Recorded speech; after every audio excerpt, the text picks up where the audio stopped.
My name is Samuel Grant, and a few months ago, I overheard my own son speak about me as if I were already dead. I was walking down the hallway when I heard Joshua whisper to his wife, Hannah, "Once Dad is gone, the inheritance is ours. The lawyer said everything transfers immediately. We just have to be patient." Hannah responded, "Patient? He could live another year. We should convince him to update the will now. He won't last long." Those words did not sting my ears. They pierced my soul. I stood silently, holding the wall for balance, not because I was weak, but because I could not believe the people I raised were planning their future around my death. They were not grieving me. They were waiting for me to disappear so they could cash in what they believed they deserved. I did not confront them. I did not shout or cry. Instead, I stepped back into my room, closed the door, and made one phone call.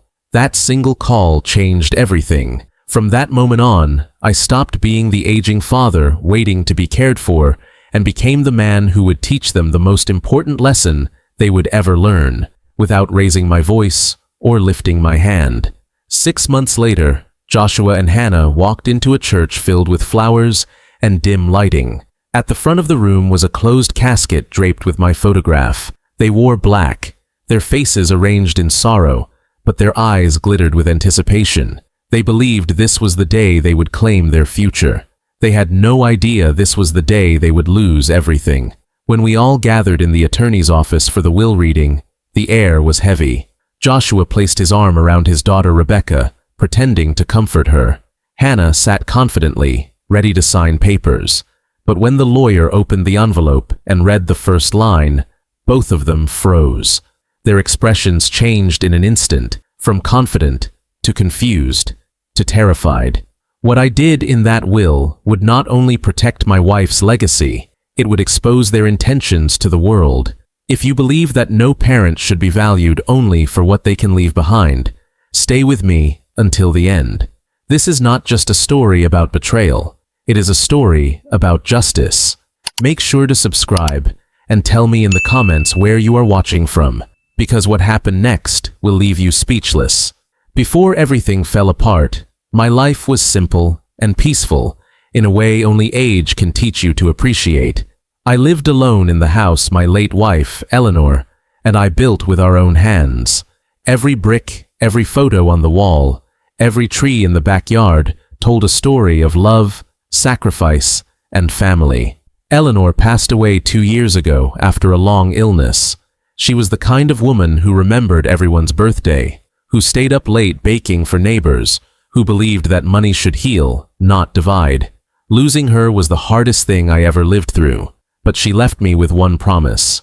Samuel, protect our family's legacy. Make sure our home is a place of love, not greed. I held on to those words like a compass for my remaining years. My son, Joshua, did not visit often unless money was involved. He had a good job, but he and his wife lived beyond their means. New cars, luxury trips, designer clothes. Whenever they ran into financial problems, they came to me. It started with small requests. "Dad, can you help with this loan?" Then came bigger ones. "Dad, we need a down payment." I always helped because I believed supporting my children was my duty. But over time, their requests stopped sounding like needs and started sounding like demands. Hannah, my daughter-in-law, never spoke to me with warmth. She treated me like a financial asset, not a father. She once asked, "Have you chosen an executor for your estate yet? It would be smart to finalize everything soon." Her words may have sounded practical, but her eyes told a different story, one of calculation. The only bright presence in their family was Rebecca, my 15-year-old granddaughter. She would visit me after school, helping me water the garden or read old letters from Eleanor. She never asked for anything. She just wanted to be near me. She was the only one who made me feel that Eleanor's legacy still lived on. Over time, I noticed Joshua and Hannah growing impatient. They began dropping hints at family dinners. Hannah would say loudly, "It will be easier when everything is passed down. We can manage the estate better than you can, Dad." Joshua would nod and add, "It's not about control, it's about being practical." One evening, they brought pamphlets about retirement homes, and placed them on my table as if I had requested them.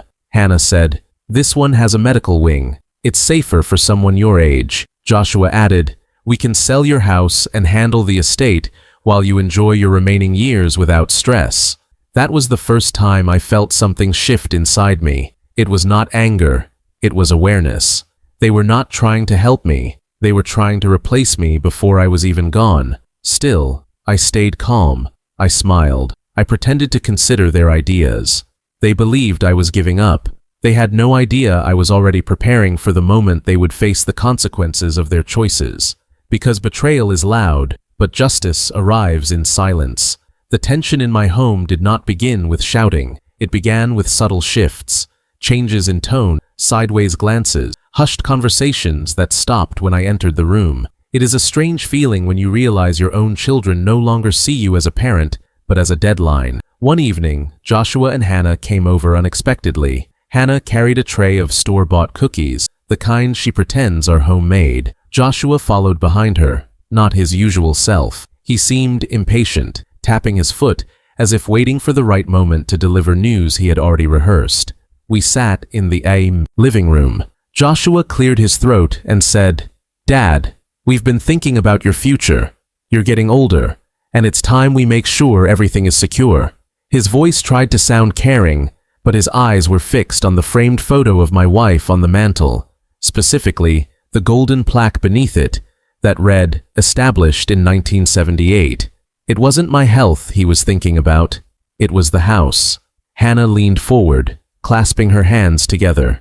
"We're only trying to make sure things don't get messy. You don't want the government taking your money, do you? It's better if everything is transferred to us now while you're still here, so it's easier later." There was no grief in her voice, no sadness at the thought of losing me, only strategy. I asked them calmly, "And what would you do once you had control?" Joshua hesitated. Then Hannah answered for him. "Invest it wisely, of course. Pay off our mortgage, maybe upgrade. It will be our family's legacy." I looked at them both and asked, "What about your mother's legacy?" A moment of silence passed. Hannah spoke first. "With respect, Eleanor is gone. We have to build our own future now." Those words were the first blade. That night, I overheard everything that would seal my decision. I had stepped outside onto the back porch to water the plants, and paused when I heard voices through the open kitchen window. Joshua's voice was low, tense. "We need him to finalize the will soon. The lawyer said his estate is worth nearly $2 million. That would wipe everything clean." Hannah's reply was soft, almost cold. "He's already slowing down. How much longer can he last? When it happens, we need immediate access. I am not waiting through months of legal filings." My chest tightened, but it was not fear. It was realization. They were not preparing for my future. They were preparing my absence. Joshua's voice shifted. "What about Rebecca? Dad might leave her something." Hannah laughed slightly. "She's a child. We are his real family. She will understand when she's older." I stepped away quietly, each word burning into my heart. They had already claimed my future. They had already counted the money. They had spoken about my life as if it were an inconvenient barrier. That night, I sat in my study and looked at the old leather-bound journal Eleanor had given me on our 50th anniversary. On the first page, in her handwriting, were the words, "Promise me you will protect our life's work from greed." I closed the book and made my decision. The next morning, when Joshua called asking if I had thought about the transfer paperwork, I told him I needed a bit more time. He took that as a good sign and said, "Good. I'll schedule the meeting with the estate lawyer for next week." They were celebrating before the game had even begun, but while they plotted their inheritance, I made an appointment of my own, with a different lawyer, one who had known me for 40 years and had been a friend of Eleanor's since college. When I walked into his office, he greeted me with concern. "Samuel, is everything all right?" "It will be," I said, "but I need to make sure that when I leave this world, I leave it with my wife's legacy untouched, and that those who have forgotten the meaning of family learn the lesson they refuse to hear in life." He closed the door, sat across from me, and replied, "Tell me everything."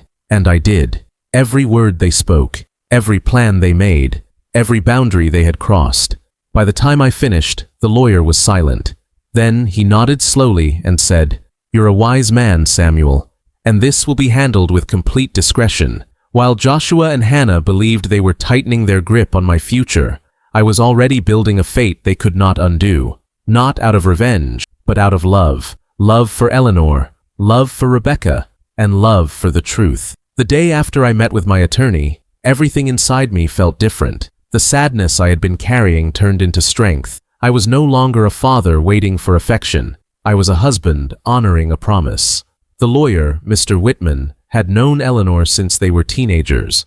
When I told him what Joshua and Hannah were planning, his eyes filled not with surprise, but with disappointment. Your wife spoke of this day, Samuel, he said gently. She told me if you ever felt alone or pressured, I was to remind you of your right to choose dignity over obligation. I nodded, and together we formed a plan. It was not a plan made of anger, but of justice and clarity. First, we transferred all my liquid assets into a private charitable foundation named the Eleanor Grace Foundation, with the mission of supporting widows, single mothers, and children aging out of foster care, Eleanor's deepest passions.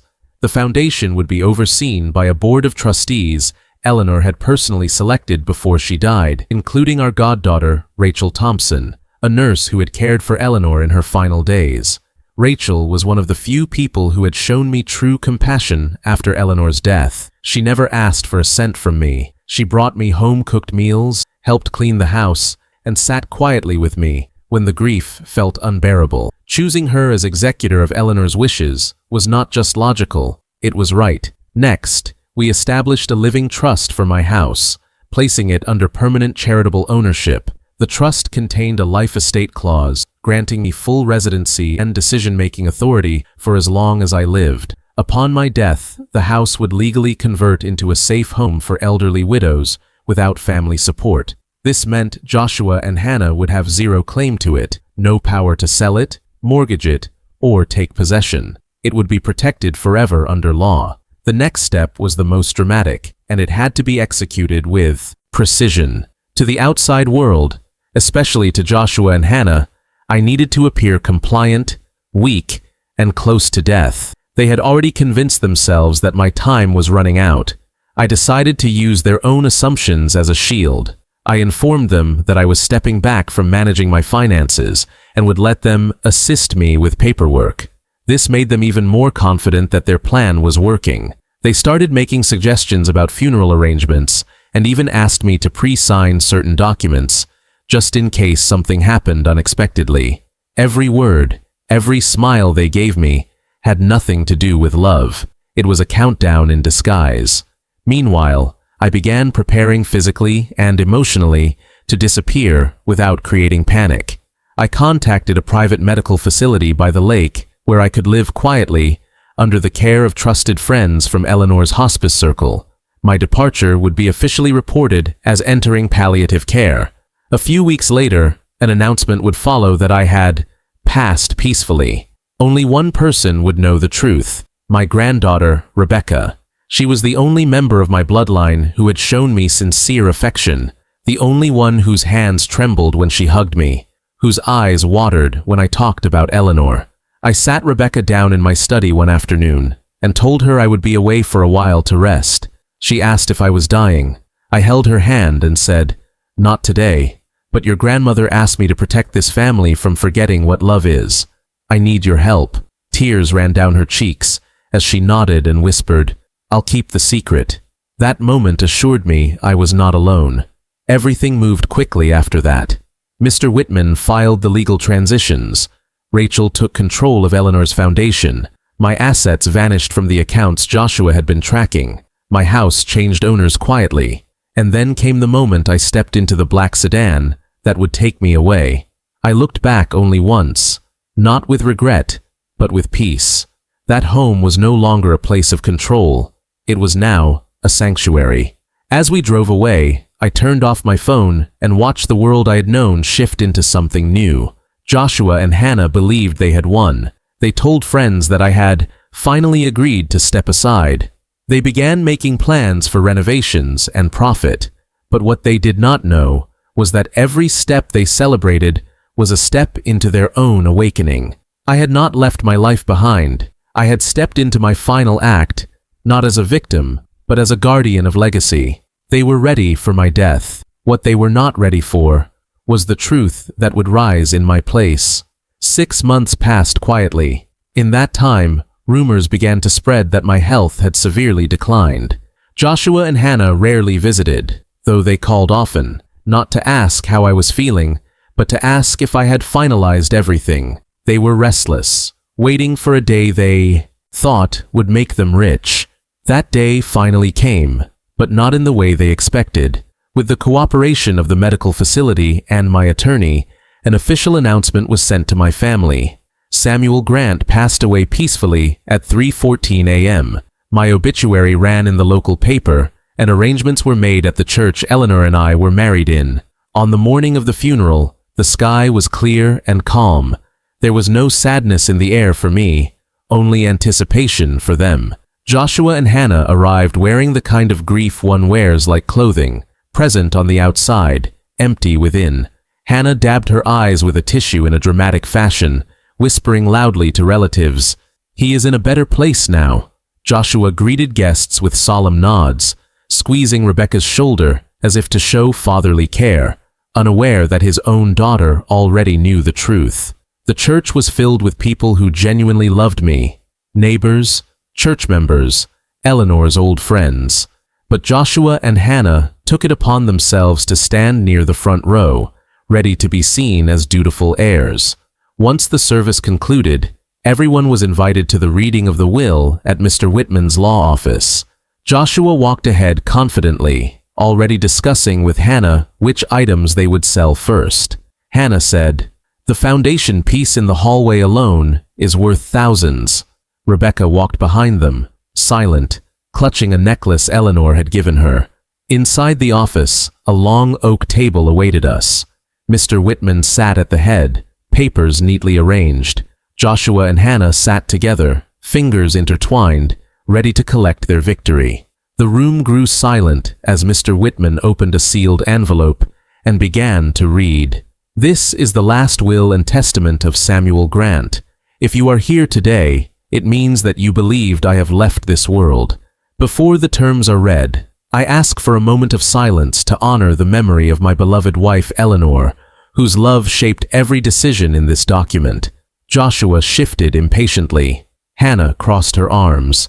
The silence ended, and Mr. Whitman continued. "In this will, I have not distributed material wealth. I have distributed purpose. To my granddaughter Rebecca, I leave a fully funded educational trust, granting access to all necessary expenses until she is 30, so she may live a life based on integrity, kindness, and the values her grandmother stood for." Rebecca's eyes filled with tears of relief. Joshua leaned forward. "And the rest?" he asked. Mr. Whitman looked directly at him and read the next line. "To my son Joshua Grant and his wife Hannah, I leave you nothing." The words hit the room like a stone dropped in water, silent but unstoppable.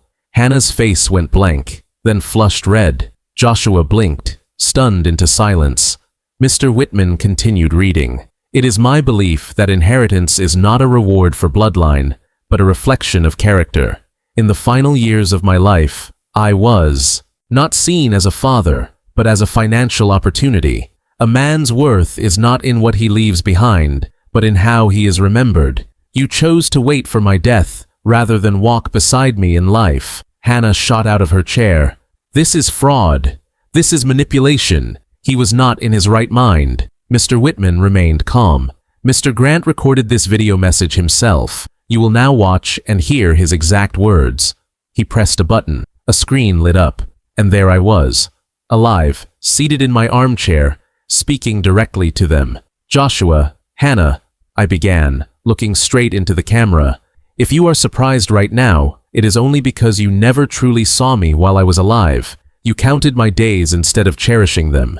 You discussed my inheritance more than my well-being. I am not punishing you. I am setting you free from the belief that money equals love. You have no right to my legacy because you abandoned the values that legacy stands for." Hannah collapsed back into her seat, shaking her head. Joshua muttered, "This can't be real." Then came the final reveal. I looked into the camera and said, "As for our home, the house your mother cherished, it now belongs to the Eleanor Grace Foundation, serving widows and children in need. It will never be sold, mortgaged, or claimed. Your mother's memory will live on, not through inheritance, but through compassion." Joshua's voice broke. "Dad, please."